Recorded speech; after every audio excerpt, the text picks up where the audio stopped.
il y a 4 milliards 500 millions d'années, dans le froid intersidéral d'un mélange de gaz et de poussière, est née la Terre. Il faudra attendre encore 1 milliard d'années avant qu'apparaissent les premières formes de vie sous forme de bactéries, des cyanobactéries. Durant 3 milliards d'années, ces bactéries vont produire du dioxygène. Ce dioxygène va permettre l'apparition d'une vie foisonnante, d'abord dans les océans. D'abord sous forme d'animaux invertébrés, des méduses, puis des vertébrés, des poissons, des amphibiens et des mammifères. Des mammifères comme la panthère.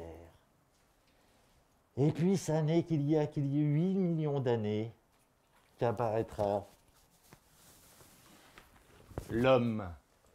Salut les diginautes, bienvenue dans le live de DigiSchool. J'en profite pour faire un petit coucou à mes 4e D de mon établissement et notamment à Kylian et son fan club de DigiSchool parce que oui, il y a des fan clubs de DigiSchool. Alors c'est le moment de WhatsApper, de Facebooker, d'appeler vos potes, tous vos amis pour leur dire que la révision pour le brevet des collèges, ça se passe ici et maintenant dans le seul live de France. Alors c'est fait, vous les avez appelés, ils sont tous là et nous allons faire aujourd'hui un live qui est particulièrement important pour vos révisions. Un live qui porte justement sur la classification animale. La classification animale qui est assez compliquée. Et bien souvent, vous avez du mal à vous y retrouver. C'est la raison pour laquelle nous avons décidé dans ce live de vous simplifier la vie. J'en profite pour dire à Kylian et tous ses potes qu'il faut s'accrocher parce qu'à DigiSchool, nous sommes là pour vous aider et vous allez obtenir vos diplômes. Mais encore faut-il que vous y croyez. C'est bien compris les 4D? Alors c'est parti. On va commencer justement par voir un petit peu quels sont les différents groupes en sachant, comme vous pouvez le voir ici à l'écran, que la diversité animale est absolument énorme. Absolument énorme puisque ça va de petites bestioles que vous craignez plus ou moins, que ce soit des araignées ou du tigre et en passant par la tortue. Alors quand on voit tous ces animaux-là, on peut se demander mais comment est-ce possible qu'il y ait une telle diversité? Et puis surtout, comment on a fait pour pouvoir classer ces animaux? D'ailleurs, pendant très longtemps, vous l'ignorez peut-être, on n'a pas classé ces animaux. On les a laissés comme ça, dans des groupes plus ou moins variés, très vagues, jusqu'à ce que certains s'y intéressent de près. Alors, pour bien comprendre à quoi sert la classification animale dont on vous parle là aujourd'hui, eh bien, il faut revenir rapidement à quelque chose dont nous avons déjà parlé ici à DigiSchool, à savoir les différentes ères qui ont constitué les 550 derniers millions d'années. Parce que nous allons nous intéresser non pas à ce qui s'est passé depuis la naissance de la Terre, puisque comme vous l'avez vu dans l'intro, la Terre est née il y a 4,5 milliards d'années. Eh bien, les 550 derniers millions d'années ont vu se développer une multitude d'animaux. Multitude d'animaux que l'on a coupés en 3 ères. L'ère primaire, l'ère secondaire et l'ère tertiaire, dans laquelle eh bien, on retrouve évidemment le développement de l'homme. Alors nous, on ne va pas voir comment ces animaux évoluaient, on va s'intéresser justement simplement à la manière dont on a pu les classer après que toute cette évolution ait eu lieu. Alors comme je vous le disais, cette évolution, elle va de forme extrêmement primitive au plus évolué. Vous avez ici ce dont on vous parlait là dans l'introduction, ces fameuses cyanobactéries. Ces fameuses cyanobactéries, cyan bleu, hein, si vous changez vos cartouches d'imprimante, vous savez que le cyan c'est le bleu. Eh bien ces cyanobactéries, ces bactéries bleues, ont été les toutes premières formes d'êtres vivants sur Terre. Ça veut dire quoi? Ça veut dire que ce que je suis en train de vous dire à ce sujet, c'est que tout ce qui existe sur Terre, imaginez, tout ce qui existe de vivant sur Terre vient de là, vient de ces cyanobactéries. Je dis bien tout ce qui est vivant, c'est-à-dire ça part du végétal jusqu'à l'animal, bien sûr. Hein. Alors, on passe évidemment par des bestioles que vous connaissez tous, de cette fameuse période qui est le Jurassique. Et puis, on finit évidemment par l'homme. On va en dire quelques mots là tout à l'heure, parce qu'évidemment, c'est assez important, notamment dans les examens, l'évolution de l'homme. Et il serait tout à fait possible que vous ayez ça au brevet des collèges. C'est la raison pour laquelle on a voulu faire quelque chose d'assez large, de la classification jusqu'à l'homme. C'est Aristote d'abord qui s'est intéressé à justement la classification des animaux. Donc ça date, hein, c'est l'Antiquité. Puis Linné qui a été le véritable inventeur de la classification que vous utilisez aujourd'hui. En 1735. Ça date, hein, donc ça fait plus de 280 ans. Alors justement, cette classification, je suis absolument persuadé que certains d'entre vous la trouvent complexe. Alors, on va justement, pour vous, ici, à DG School, essayer de vous simplifier le travail. Il faut s'accrocher un petit peu, surtout au début, parce que ça fait appel à des bestioles que vous connaissez peut-être moins, dans des groupes d'animaux que vous connaissez également peut-être moins. Ce qu'il faut bien comprendre, c'est que la vie, comme on vous l'a expliqué tout à l'heure dans l'intro, est apparue d'abord sous forme de bestioles invertébrées. Ça veut dire quoi? Ça veut dire que ce sont des bestioles qui n'ont pas de colonne vertébrale. Nous avons, nous, une colonne vertébrale, donc nous ne faisons pas partie de ces invertébrés. Alors, quels groupes principaux y a-t-il dans les invertébrés? Vous les avez ici à l'écran, les spongiaires, les cnidaires, les échinodermes, les vers. On en dira très peu de choses, les vers, parce que bon, vous savez tous à quoi ressemble un ver de terre ou des vers marins d'ailleurs, les mollusques, et puis on dira quelques mots sur ce grand groupe d'arthropodes. Arthropodes, on le verra, ça veut tout simplement dire pattes articulées, articulation, si vous avez de l'arthrose, vous avez des problèmes aux articulations, pod, pattes, donc qui ont des pattes articulées.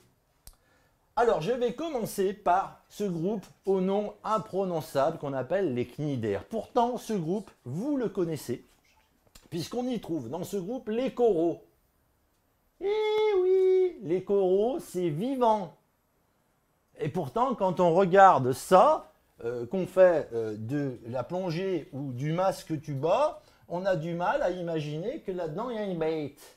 Et oui, là, voilà la bête en question. Vous avez ici des coraux rouges dans lesquels vous retrouvez ici des petites bêtes, ici grossies, qui sortent des petits trous qu'il y a dans les coraux.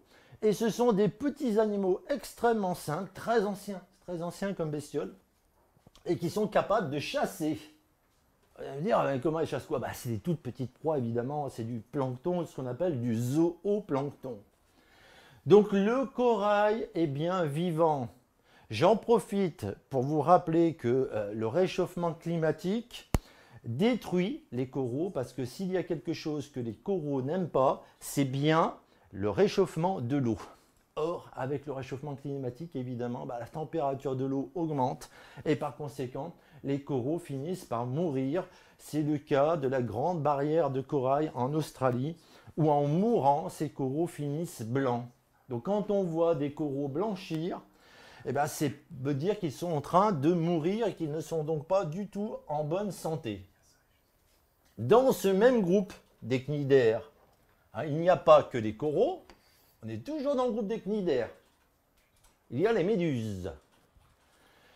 Les méduses sont des animaux également très anciens, on est à plus de 500 millions d'années, ça fait partie de ces premiers animaux qui sont apparus dans les océans.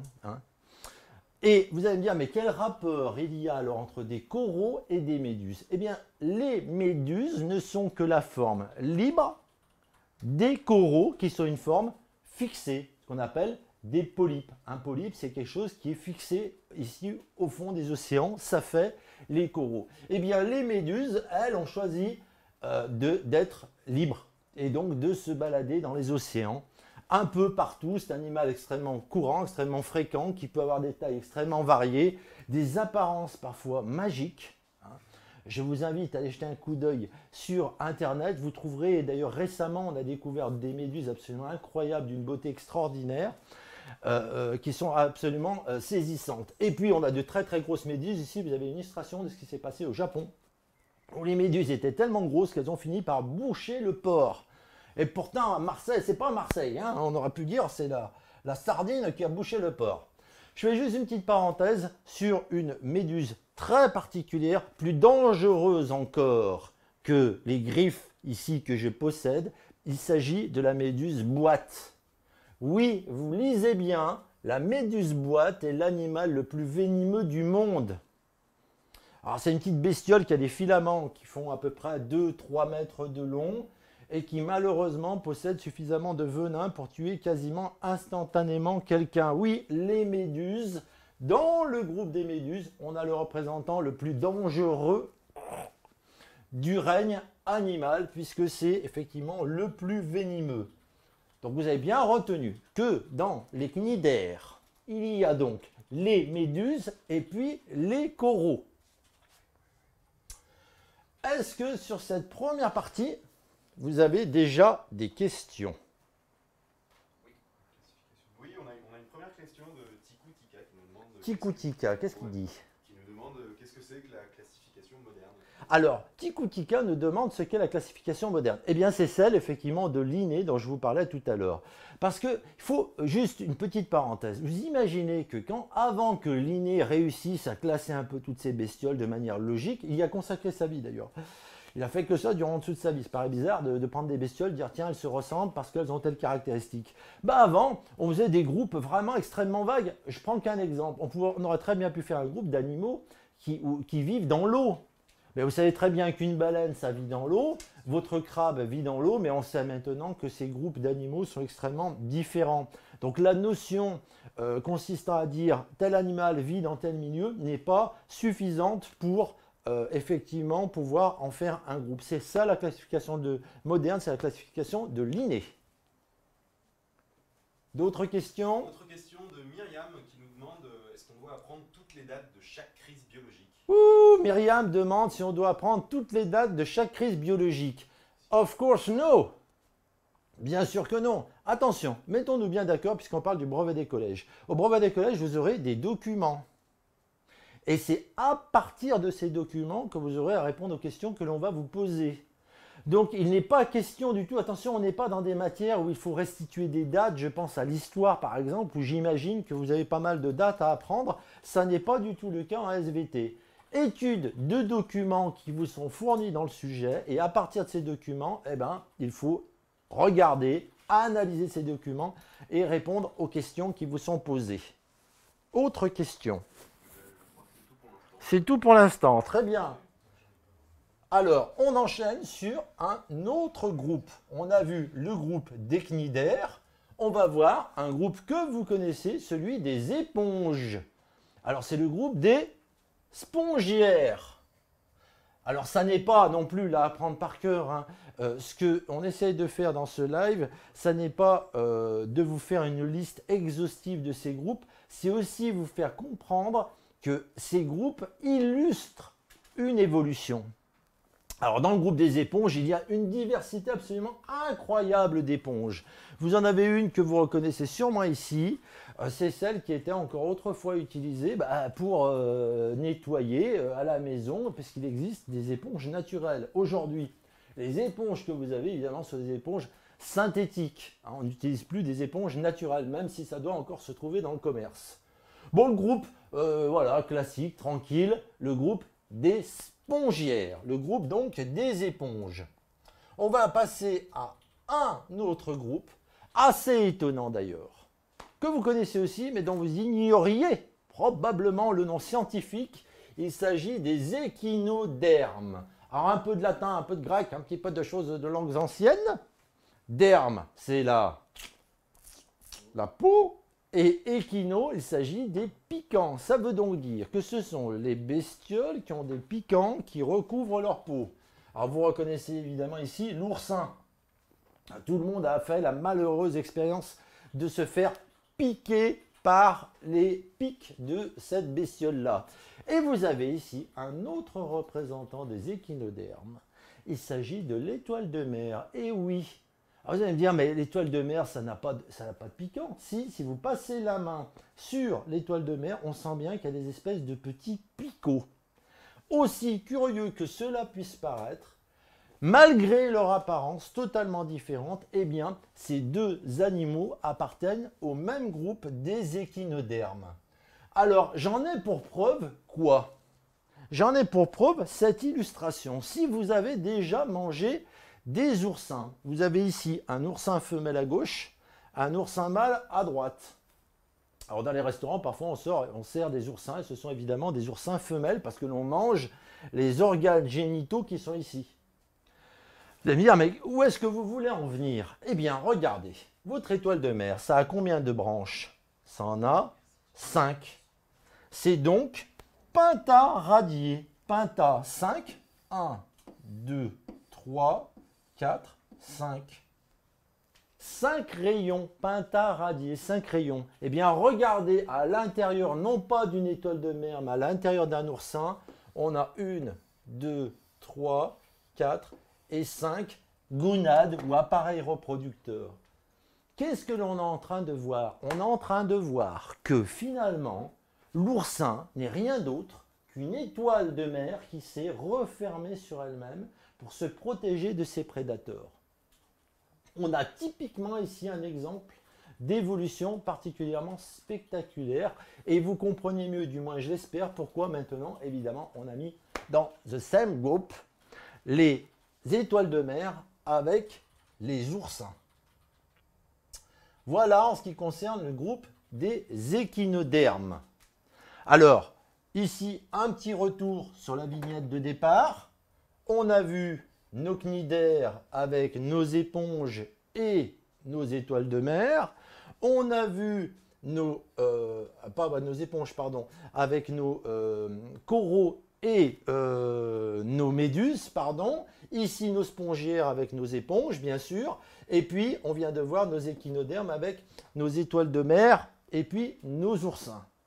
Attention, hein, ce document n'a pas la prétention de vous donner tous les groupes. On est quand même en 3e, on n'est pas en train de faire une thèse sur le classement. Évidemment, il y a d'autres cours que vous aurez qui vont approfondir cela. Alors, je reviens un petit peu en arrière. Si vous avez fait attention à ce qu'on vient de voir ici, vous voyez qu'on n'a pas traité les vers. Comme je vous l'ai dit, on ne va pas faire une illustration particulière sur les vers. Vous avez tous vu des vers. C'est les pêcheurs qui sont derrière cet écran. Les utilisent d'ailleurs comme appât. On va donc maintenant parler un peu d'un groupe assez étonnant que sont les mollusques. Alors, comme le nom l'indique, mollusque. Ça veut dire quoi? Ça veut dire qu'il y a un corps mou. Alors, attention!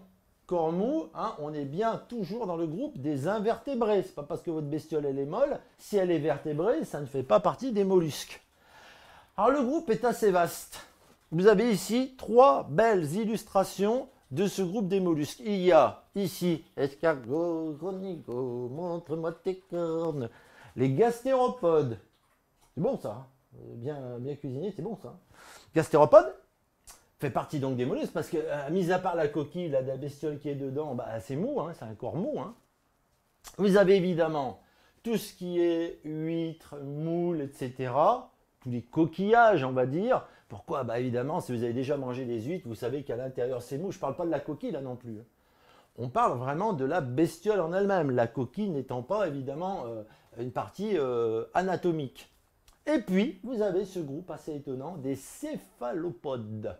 Les céphalo, tête, pod, pattes. Donc il y a des pattes sur la tête, il y a des tentacules sur la tête. Toutes ces bestioles ont un point commun, c'est celui d'être mollusque, donc d'avoir tout un corps qui est mou. Donc, vous voyez, c'est un groupe quand même qui est assez vaste. Il y a pas mal de bestioles là-dedans. Je ne vous fais pas la liste ici de tous les coquillages que vous mangez, que vous avez déjà vus. Il y en a toute une ribambelle, bien sûr. La limace fait partie du groupe des mollusques. Finalement, une limace, ça n'est qu'un escargot qui n'a pas de maison, hein, qui n'a pas réussi à construire une coquille. Hein. On termine par les arthropodes. Et là, on a voulu illustrer ça de manière assez spectaculaire parce qu'on aime bien les grosses bêtes à DigiSchool. Arthropode, arthro, articulation. Pod, bah, c'est toujours pareil, c'est toujours pas. Donc il y a des pattes articulées, c'est-à-dire c'est toutes les petites bêtes qui vont. C'est-à-dire des bestioles que vous n'aimez pas toujours. Hein. Vous avez ici une espèce de mille-pattes ou un scolopendre qui fait partie de la famille, de la sous-famille, parce qu'on est bien dans le groupe des arthropodes, qui fait partie de la sous-famille des myriapodes. Alors ça, c'est une bestiole particulièrement impressionnante. Ça fait partie des plus gros myriapodes qui existent sur Terre. C'est à peu près une quarantaine de centimètres. Alors c'est pas bon, hein, c'est bête. Hein. Ça a des espèces de petits comme ça, de petits crochets au bout. Et si ça vous pique, ça vous infecte et puis ça peut vous donner des fièvres. C'est à peu près l'équivalent d'une piqûre de scorpion. Arthropode, donc toutes ces pattes articulées là qui lui permettent de se déplacer. Vous avez ici évidemment dans les arthropodes les insectes. Alors, on ne va pas rentrer dans le détail des insectes, mais vous savez probablement que ça a 3 paires de pattes, donc ça a 6 pattes et une paire d'antennes, 2 antennes. Et là, on a voulu illustrer ça avec des frelons géants. Je ne sais pas si vous voyez la taille de la main ici de l'image et de la bestiole. Hein, les frelons asiatiques, hein, c'est malheureusement ces frelons-là que l'on voit débarquer maintenant chez nous en France et qui ont une action absolument terrifiante sur nos ruches parce que ça dézingue, ça détruit, ça tue des dizaines de milliers d'abeilles. Pour vous donner un chiffre, une cinquantaine de ces frelons sont capables de détruire l'intégralité d'une ruche, c'est-à-dire entre 30 et 40 000 abeilles. Donc ce sont vraiment des insectes qui sont particulièrement problématiques là maintenant en France. Là encore, vous l'avez compris, c'est lié au réchauffement climatique. Vous avez ici un crustacé. Et là encore, on a voulu illustrer ça avec le crustacé, l'arthropode d'ailleurs, le plus gros du monde. C'est le crabe cocotier. Crabe cocotier, pourquoi? Parce qu'il bouffe, ça bouffe de la noix de coco, ça. Avec ses pinces, il est capable de casser, d'ouvrir les noix de coco. Taille, environ 1 mètre. C'est, je le répète, le plus gros arthropode qu'il y a sur Terre. Alors pourquoi? Parce que vous le savez probablement, c'est la quantité de dioxygène qu'il y a dans l'air qui permet aux arthropodes d'avoir une taille plus ou moins importante. Si vous avez suivi le live sur l'évolution, rappelez-vous, dans l'ère primaire, à la fin de l'ère primaire pratiquement, dans ce qu'on appelle le Carbonifère, il y avait tout un tas de bestioles absolument gigantesques, hein, des 1000 pattes qui ne faisaient pas 40 cm, mais qui faisaient la taille d'une voiture. Hein. Il y avait des araignées dont la taille était celle de ma tête. Pourquoi? Parce qu'il y avait à l'époque 40% de dioxygène en plus. Donc la quantité de dioxygène va directement impacter la taille de ces bêtes. Voilà le groupe des arthropodes qui conclut le grand groupe des invertébrés. Do you have any question? Absolument. On a Véronique qui nous demande si les mollusques sont-ils obligés d'être baveux. Alors, Véronique demande si les mollusques sont obligatoirement baveux. Alors, en tout cas, s'ils ne sont pas baveux, ils sont tous mous. J'imagine que vous pensez à l'escargot. Alors, l'escargot est baveux, c'est tout simplement pour se déplacer. Hein, c'est pas parce qu'il a le plaisir d'être baveux. Bon, vous allez me dire, est-ce qu'un calamar, c'est baveux? C'est visqueux, on va dire. Parce que baveux, ça veut dire qu'il sécrèterait quelque chose à la sortie d'un organe, ce qui n'est pas vraiment le cas. Mais ce sont des bestioles, effectivement, qui sont très visqueuses. Ça, c'est vrai, Véronique. Les mollusques sont des bestioles visqueuses. On a Alia qui nous demande si vous allez évoquer la diversité génétique du vivant pendant cette leçon. Alia demande si on va évoquer la diversité génétique du vivant. Non, Alia, pas dans cette partie-là. Mais j'en profite concernant ta question pour te dire que la diversité génétique, très honnêtement, on n'a pas d'informations, on ne sait pas ce qu'il en sera, mais quand même, la diversité génétique du vivant, c'est quand même un sujet qui est très peu probable à l'examen. Attention, il ne faut pas faire d'impasse, on est bien d'accord. Je vous dis simplement également à titre d'information que cette diversité génétique est encore aujourd'hui actuellement dans le programme des secondes. Donc s'il y a quelque chose sur la génétique, ça sera très peu probablement là-dessus. Et on vous l'a déjà dit ici à DigiSchool, on ne croit pas vraiment qu'il y ait un sujet complexe sur la génétique. Je pense à mitose, méiose. Je fais cette petite parenthèse pour essayer aussi de vous faire comprendre que on a une stratégie ici à DigiSchool qu'on a élaborée pour vous, c'est-à-dire quand même essayer de vous orienter sur des révisions qui ont de bonnes chances d'être des sujets d'examen. On a Perny qui voudrait savoir si le crabe cocotier est un nuisible.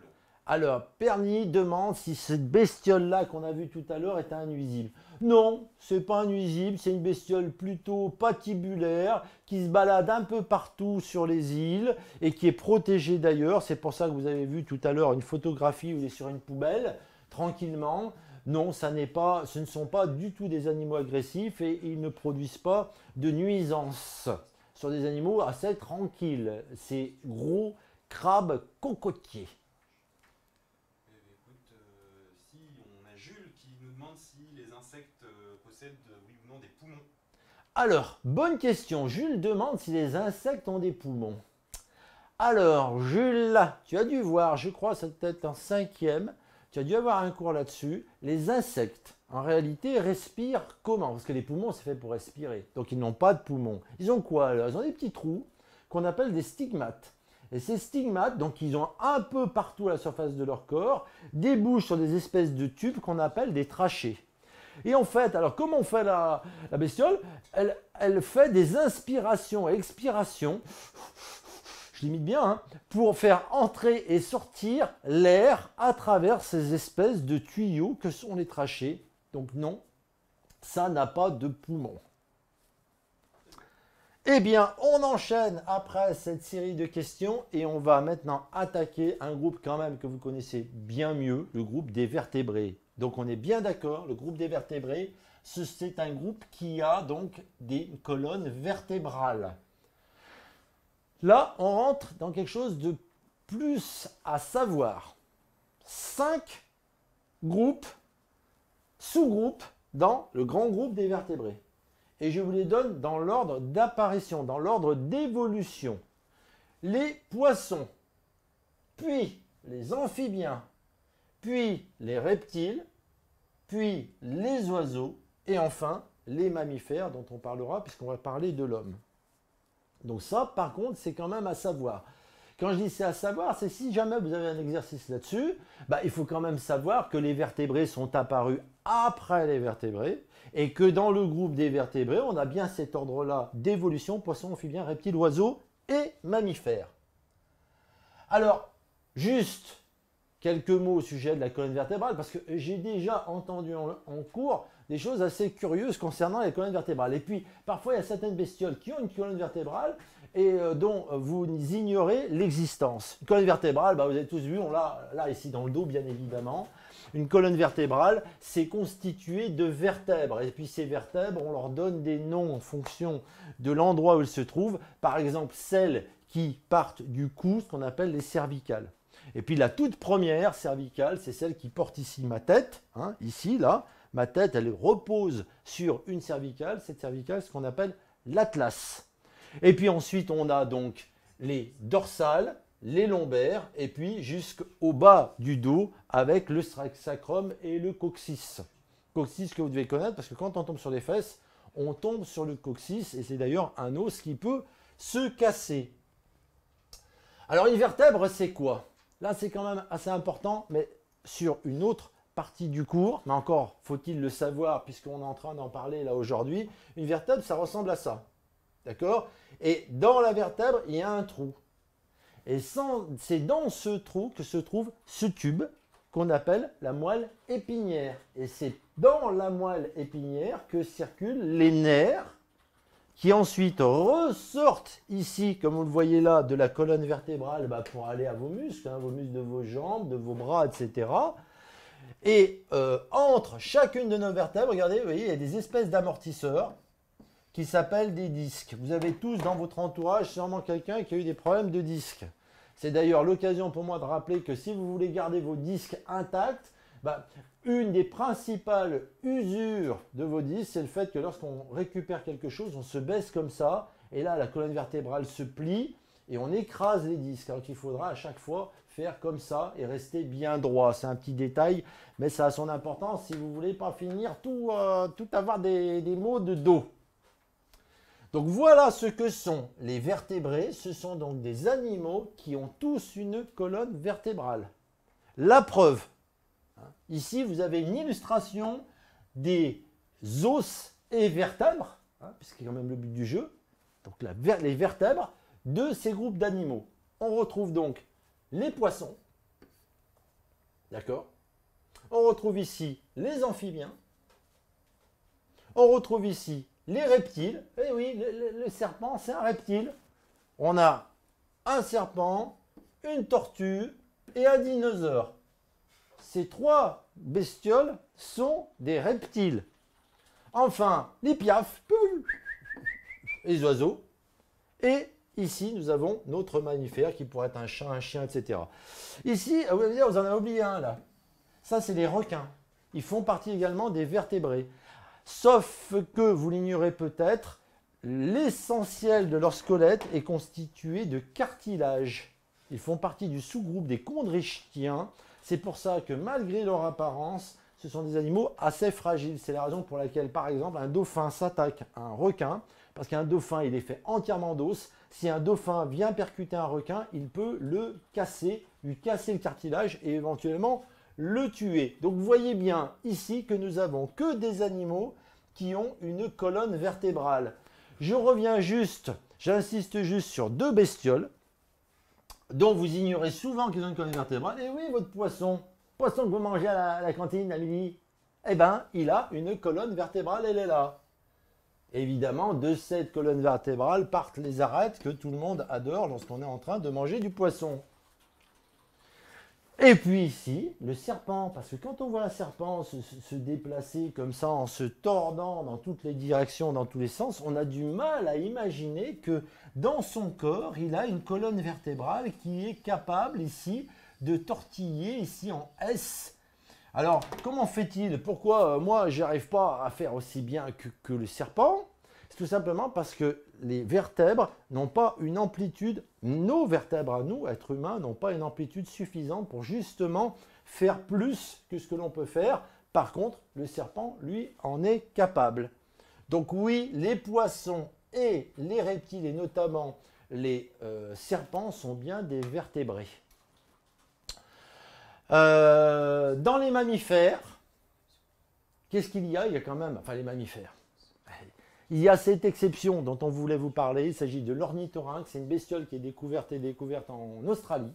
La première fois qu'elle a été découverte, on a même cru que c'était une blague, une blagounette d'étudiant, puisque vous voyez que ce truc a une queue de castor, a un bec de canard, a des espèces de griffes, enfin, un peu comme les miennes, mais de taupe. Et ce machin pond des œufs. Or, un mammifère, ça ne pond pas des œufs. C'est pas ovipare, c'est vivipare. Alors, on ne savait pas trop dans quel groupe mettre notre joli ornithorynque, mais cette jolie petite bête. Eh bien, finalement, un peu en dépit du bon sens, on a casé l'ornithorynque dans le groupe des mammifères. Ça reste une exception assez remarquable. Il en existe une autre à laquelle on ne résiste pas de vous conter l'histoire. Il s'agit du tardigrade. Alors, vous avez peut-être entendu parler récemment, parce que ce tardigrade, c'est une bestiole dont on a parlé dans certains articles il y a quelques mois maintenant, ce qu'on appelle également l'ourson d'eau. Voilà, ça c'est une photographie de l'ourson d'eau, c'est pas un schéma, c'est vrai, c'est sa vraie tronche, on dirait une espèce de sac d'aspirateur, mais ça n'est pas un sac d'aspirateur, c'est une bête. Et en quoi est-ce que cette bête est absolument extraordinaire? Eh bien, sa taille, vous l'avez ici, c'est entre 0,5 et on va dire c'est une petite bête.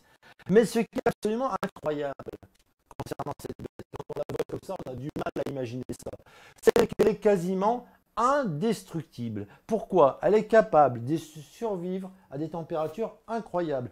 En introduction, je vous parlais du vide intersidéral. C'est glacial, c'est le 0 degré absolu. Le 0 degré Kelvin, bien c'est combien? C'est moins 273 degrés Celsius. Vous prenez le tardigrade, vous le mettez dans l'espace, il survit. Ça paraît incroyable, on a du mal d'ailleurs à imaginer, mais comment une bestiole qui serait apparue sur Terre aurait développé une adaptation à l'espace? C'est une grande question. Et peut survivre à des températures de plus de 100 degrés, c'est-à-dire que même si vous faites bouillir votre eau et que dedans vous mettez un tardigrade, il va survivre. Il est capable également de résister aux radiations, ainsi qu'à de fortes pressions. Inutile d'essayer d'écraser cette bête, ça n'est pas possible. Enfin, elle peut vivre 10 ans sans eau ni nourriture. Incroyable, c'est une bestiole, c'est dingue. Voyez que la classification animale, elle n'est qu'une imagination, une invention de l'homme, mais il y a toujours des bestioles qui sortent de cette classification. Le tardigrade en est un très bel exemple, et il y a encore plein de choses à découvrir sur cette bestiole. Est-ce que vous avez des questions? Oui. Il y a Loïc qui demande pourquoi l'homme n'est pas capable de tordre sa colonne vertébrale un peu comme un serpent. Alors Loïc, essaye, j'imagine derrière son écran. Loïc, je t'imagine devant ton écran d'essayant de se tordre comme un serpent. On y arrive un peu quand même, hein. Regardez les très bons danseurs. Ils arrivent quand même à tordre, on va dire, leur colonne vertébrale de manière assez spectaculaire. Regardez également un nageur qui fait du papillon. Il arrive quand même, la nage papillon, hein, pour ceux qui connaissent ces nages assez spectaculaires, ils arrivent quand même avec de l'entraînement à se tordre. Regardez les gens du cirque qui arrivent également à faire des contorsions absolument incroyables. Donc on n'est pas raide comme un balai non plus, hein.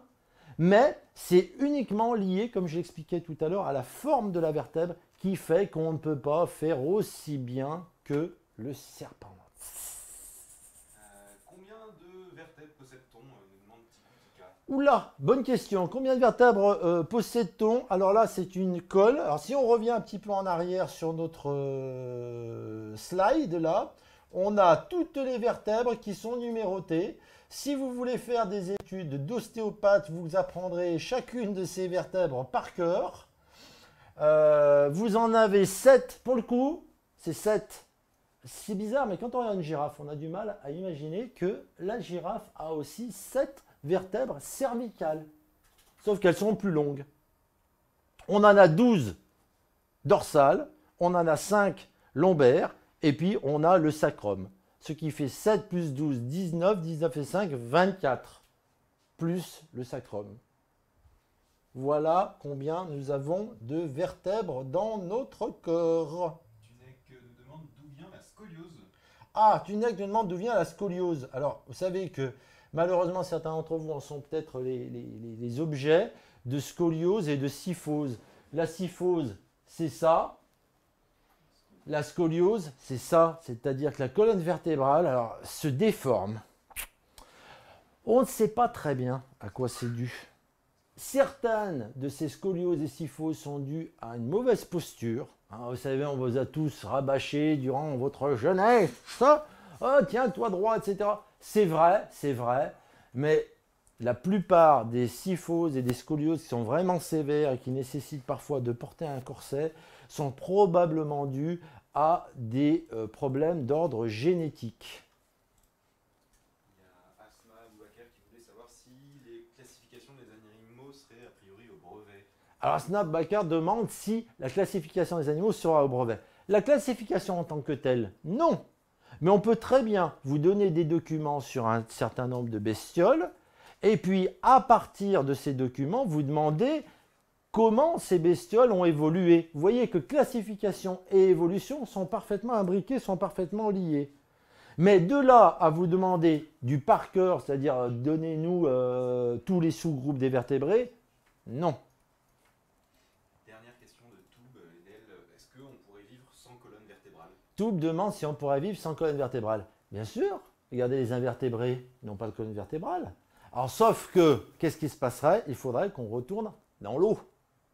Et oui, c'est la poussée d'Archimède qui permet à ces bestioles d'avoir une certaine consistance dans l'eau. Prenez une méduse, vous la sortez de l'eau, elle se retrouve un peu posée comme une petite bouse hein, sur la plage. Donc, c'est pas possible de vivre hors de l'eau sans colonne vertébrale, puisqu'il faut bien une résistance à cette force d'attraction que l'on subit à partir du moment où on sort de l'eau.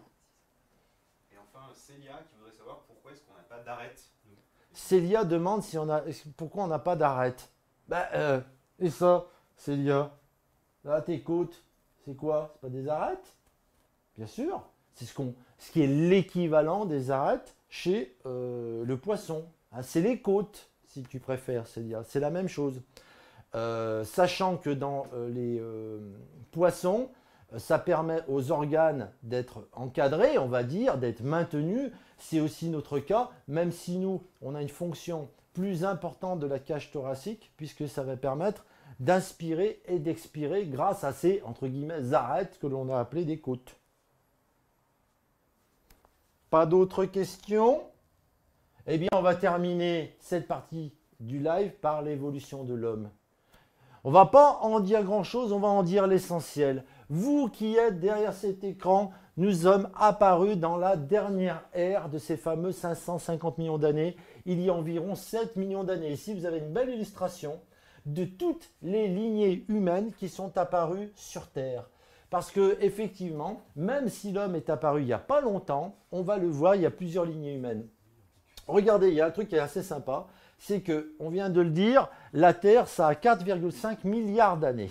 Bon, si on réduit ces 4,5 milliards d'années en 12 heures, de minuit à midi, eh bien, l'homme serait proportionnellement apparu uniquement à 11h58. D'accord? Et vous avez ici les premières bactéries qui seraient apparues à 3h moins le quart. Les dinosaures seraient apparus entre 11h20 et 11h46. Ils seraient apparus à 11h20 et auraient disparu à 11h48. C'est un petit jeu ici qui a été fait au niveau du timing pour mieux vous faire prendre conscience que quand on parle en milliards d'années, c'est difficile de s'imaginer ce que c'est 4 milliards et demi d'années, 7 millions d'années. Mais quand on parle en heures et en minutes, c'est plus parlant pour nous, êtres humains. Eh bien, durant ce peu de temps, vous êtes en train de dire 7 millions d'années, c'est énorme. Non, non, on vient de le voir, c'est peu par rapport à l'histoire de la Terre. C'est rien du tout même. Eh bien, il y a eu différentes espèces humaines. Ça, c'est très important à comprendre. La plupart des gens croient qu'il n'y a qu'une seule lignée, qu'il y a une lignée humaine, bien sûr, mais qu'il y a une seule espèce humaine. Non, il y en a une bonne vingtaine. En réalité, durant ces 7 millions d'années, sont apparues tout un tas d'espèces humaines. Alors, certaines sont très connues, comme l'Australopithèque, c'est notre fameuse Lucie, l'Homo habilis, l'Homo erectus, et puis plus récemment, vous derrière votre écran, vous êtes l'homme de Cro-Magnon qui a côtoyé l'homme de Néandertal. Alors vous allez me dire, mais pourquoi on dit que ce sont plusieurs espèces humaines? Parce que vous ne pouvez pas se reproduire entre eux. Et oui, sauf les deux derniers. On sait maintenant, si on avait fait le cours à DigiSchool il y a quelques années, on n'aurait pas pu dire ce que je suis en train de vous dire actuellement. On était absolument persuadé que l'homme de Néandertal n'était pas capable de se reproduire avec l'homme moderne. On sait maintenant que nous, là, derrière votre écran, vous êtes la fusion génétique de l'homme de Néandertal et de l'Homo sapiens, l'homme de Cro-Magnon. Et l'homme de Néandertal a finalement été dilué génétiquement par l'Homo sapiens. Donc non, il n'y a pas qu'une seule espèce humaine. Aujourd'hui, oui, il n'y a plus qu'une seule espèce humaine, mais dans l'histoire de la Terre, il y a eu de très nombreuses espèces humaines qui sont apparues à différents instants. Alors, on va simplement vous donner quelques dates et quelques étapes dans cette longue évolution humaine. Ça encore, c'est très récent aussi. Si on avait fait le cours il y a quelques années, on aurait commencé cette partie d'hier à environ 3,5 millions d'années. Eh bien, depuis, on a découvert deux anciens représentants de cette lignée humaine, que sont Toumaï, d'accord, qui ressemblait à ça. Ah oui, on est proche du singe, hein. On n'est pas des singes. Mais on a évidemment, il y a 7 millions d'années, une apparence de singe. Et puis Aurorine, il y a 6 millions d'années. Mais là, vous voyez bien que Toumaï, vraiment, on est tout près de l'embranchement entre cette différence qu'il y a eu entre les singes d'un côté et puis la lignée humaine, avec un ancêtre commun. Et oui, on a un ancêtre commun avec ces bestioles. C'est le lémurien. Alors après, alors bon, évidemment, vous imaginez bien que hein, c'était une vie qui était extrêmement difficile. Hein. Il a fallu que des événements exceptionnels pour obliger nos ancêtres, que sont Aurorine et Toumaï, de descendre de leur arbre. C'est en descendant de leur arbre que leurs pattes ont été libérées, et donc libérant également leurs doigts, eh bien, ils ont utilisé ces doigts qui servaient uniquement à se déplacer. Eh bien, en libérant ces doigts, ils ont compris qu'on pouvait les utiliser pour en faire des outils, pour manipuler des objets. Et en manipulant ces objets, ils ont développé évidemment leur cerveau. C'est ça qui est assez dingue dans l'histoire de la ligne humaine. C'est imaginer simplement que le simple fait d'avoir cessé d'utiliser ses membres antérieurs, ses membres avant pour se déplacer, eh bien, a suffi pour faire de ces animaux-là que nous sommes les êtres vivants les plus intelligents de cette planète. Vous avez ici « Let's see in the sky ». Et oui, Lucie, à qui on a donné le nom de Lucie, tout simplement parce que c'est un Français d'ailleurs, Coppens, avec un de ses collègues, qui a découvert les ossements de Lucie. Et ils écoutaient à ce moment-là cette fameuse chanson des Beatles, et ils lui ont donné le nom de la chanson Lucie, et qu'on a longtemps considéré comme la grand-mère de toute l'humanité. Comme je viens de l'expliquer, non, ce n'est pas la grand-mère de toute l'humanité, puisque bien avant, il y a eu d'autres représentants de cette lignée humaine. Et puis ensuite, on rentre vraiment, là, on va dire, dans l'ère moderne, même si nos ancêtres n'ont pas une apparence extrêmement développée, et pourtant, ils développent déjà tout un tas d'outils. C'est le cas de l'Homo habilis, nous sommes là déjà à 2,5 millions d'années. Il est capable de tailler des silex de manière extrêmement technique, hein, pour en faire des objets coupants, pour en faire des lances, pour chasser les animaux. Ensuite, l'Homo erectus, où là, l'Homo erectus, il maîtrise à peu près, on va dire, tout ce qui fait la modernité de la lignée humaine, c'est-à-dire le feu, les armes. Il commence à s'installer, il est capable d'avoir un clan, il commence à développer également des sépultures, c'est-à-dire qu'il enterre ses morts. Hein. Alors pourquoi il enterre ses morts? Parce que l'être humain, à partir de ce moment-là, ne supporte plus l'idée qu'après la mort, il n'y ait plus rien. Et donc, c'est la naissance des sépultures et puis de tout ce qui va suivre ensuite, les religions, puisque la disparition d'un être cher, on l'espère dans un autre monde, dans une autre vie. Et enfin, on arrive à l'histoire moderne, là, hein. L'homme de Néandertal et l'Homo sapiens. Vous êtes des Homo sapiens, qu'on appelle également l'Homo sapiens sapiens ou l'homme de Cro-Magnon. Nous sommes des hommes de Cro-Magnon qui avons, comme je l'ai dit tout à l'heure, fusionné en quelque sorte avec l'homme de Néandertal. Alors c'est là qu'on chasse le mammouth, hein, on se fait des grillades de mammouth. Pour la petite histoire d'ailleurs, la plupart des gens l'ignorent aussi, si le mammouth a disparu, c'est la surchasse faite par l'homme qui a fait disparaître le mammouth. Et oui, à partir du moment où on a pu faire attraper de la bonne viande et la faire griller, on aimait bien ça. Donc on mangeait de la viande. On termine par une bestiole, un de mes animaux de compagnie, Georgie, qui est le plus beau chat du monde. Rien à voir avec la live, mais ça fait partie quand même de la classification animale. Et oui, votre petit chat, votre petit chien fait donc partie des mammifères, puisque ce sont des animaux qui ont des poils. Y a-t-il des questions? Oui, on a Claire qui nous demande, comme le singe a évolué en homme, est-ce que c'est possible que l'homme réévolue en singe? Alors, Claire nous demande si le passage singe-homme peut se faire en sens inverse, homme-singe.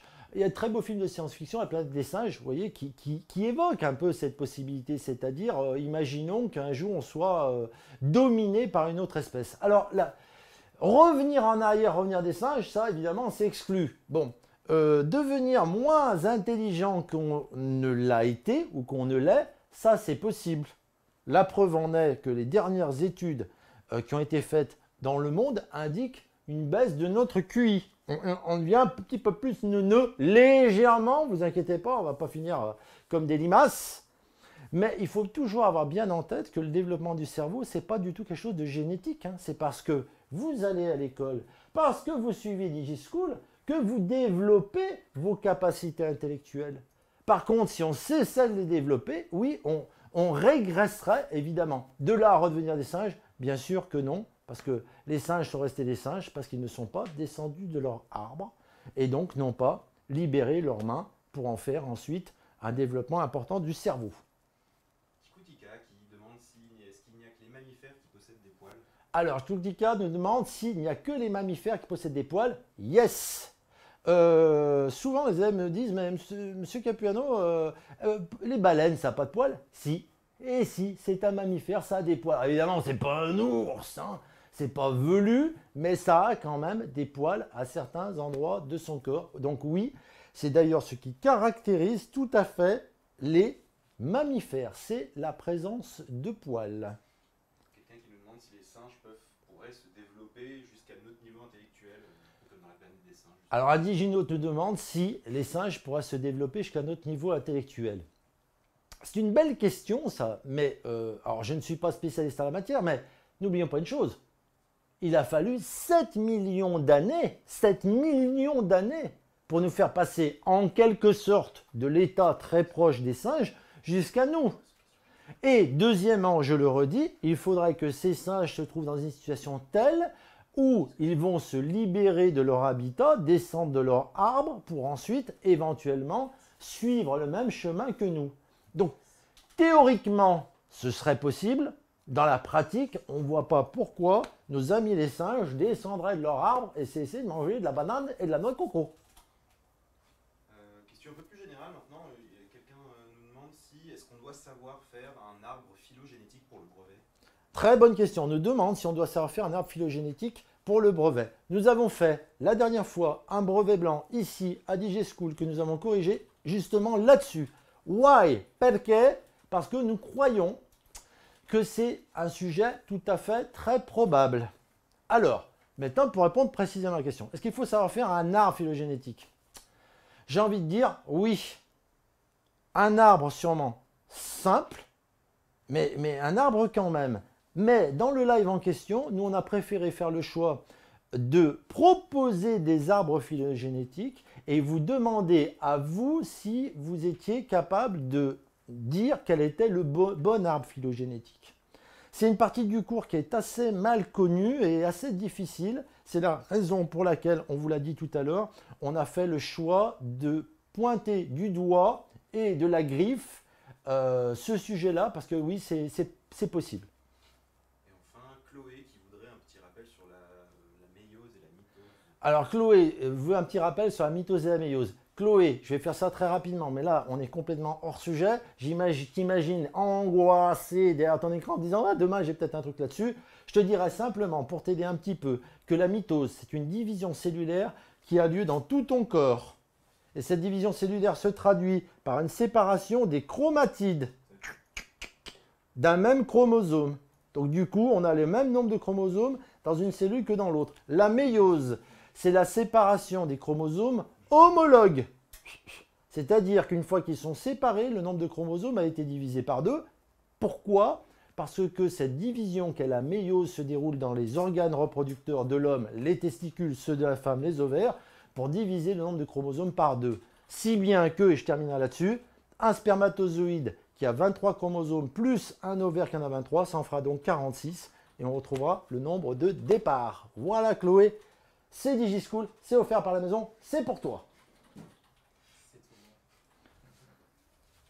Alors, ça va être le moment pour nous de vous remercier, de vous dire que vous pouvez bien évidemment mettre des questions, poser des questions sur le site de DigiSchool, sur Facebook ou ailleurs. C'est le moment aussi pour toute l'équipe ici présente dans le studio qui bosse depuis le début de cet après-midi et qui fait ça pour vous tous les mercredis. Tous ceux qui bossent également derrière ces murs, les ingénieurs et qui permettent que cette émission, ce seul live qui existe en France, soit réalisé. Parce que nous en sommes certains. On peut vous dire, à coup sûr, à très bientôt sur DigiSchool.